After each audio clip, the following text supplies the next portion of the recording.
Continue after note 17.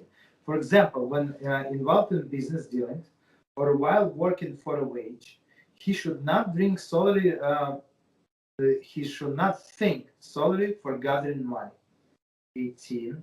That is, he should not view acquisition of money as an end in its own right.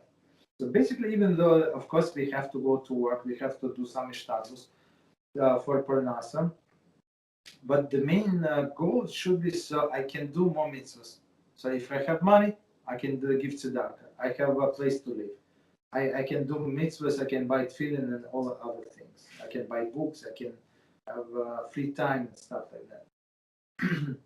So and plus this parnasa for most of the people, of course, there are exceptions to the rule. It's a peace of mind.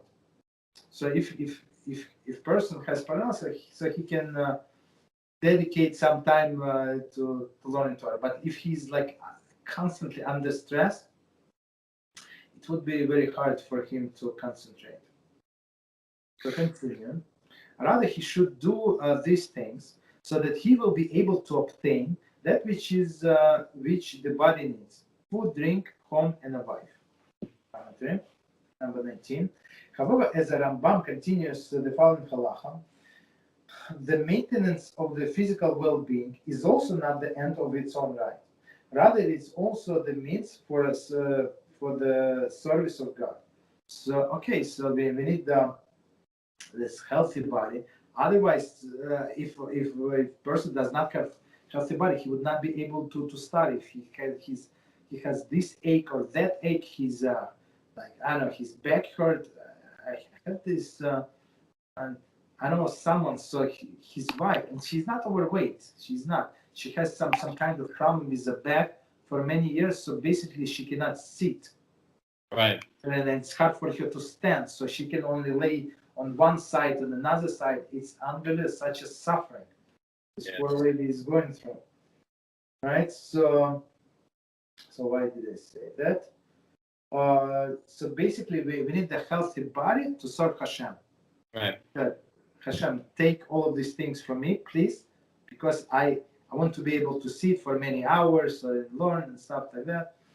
Peace of mind. Continue. Similarly, when he eats, drinks, or engages in intimate relations, he should not intend to do these things solely for pleasure, to the point when he will eat and drink only which is sweet to the palate, engages in intimate relations for pleasure. Number 20. In Shmona Prakim, Rambam also uses the expression solely for pleasure, indicated that Rambam does not advocate life without physical pleasure.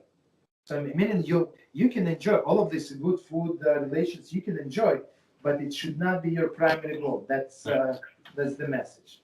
Not also the passage from Rambam's commentary to the Mishnah Sanhedrin 7.4, quoted below. There is nothing wrong with enjoying food, for example, as long as one does so within the framework or maintaining health. Okay. In each one of Prakim, the Rambam emphasizes how one may use pleasure to encourage himself to perform the acts necessary to maintain his health. Okay, I'm not sure what it says there, but okay. So I mean, same as probably as he does with the kids, small kids. So he would promise them and give them some rewards if they do this or that. So he can do it with himself. I mean, okay. So if there's the only way, so that's, I mean, what can you do? So maybe he uses it because like I would used to do this. I'd be like, okay, so I'm going to eat my first 3 meals healthy and have like a little bit of, like the only way I'll have this is if I take care of my body well. Exactly. Okay. Rather, he should take care to eat and drink only in order to be healthy in a body and a limb. Commentary 21. The Rambam has just laid down the principle that all men's actions are to be carried out in the framework of awareness of God.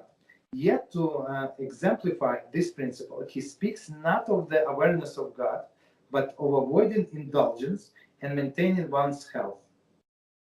The Rambam introduces the maintenance of health as immediate and intermediary goal, which will provide us with a program of concrete actions. So let me read this sentence one more time and we explain.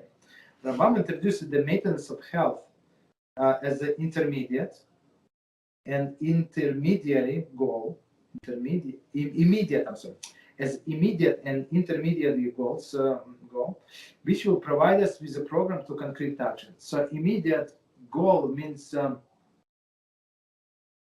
you have to start somewhere. So a person cannot start unless he's on a very high level.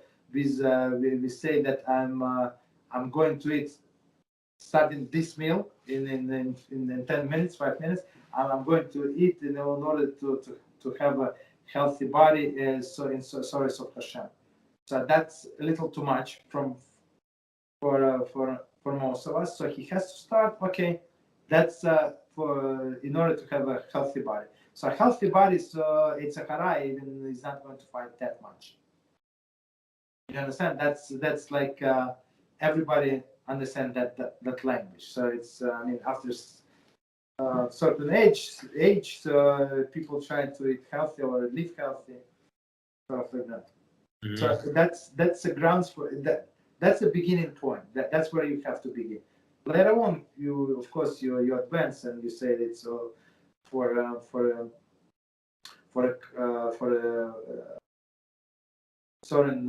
the reason of serving of HaShem, but now just to maintain the healthy body. Right.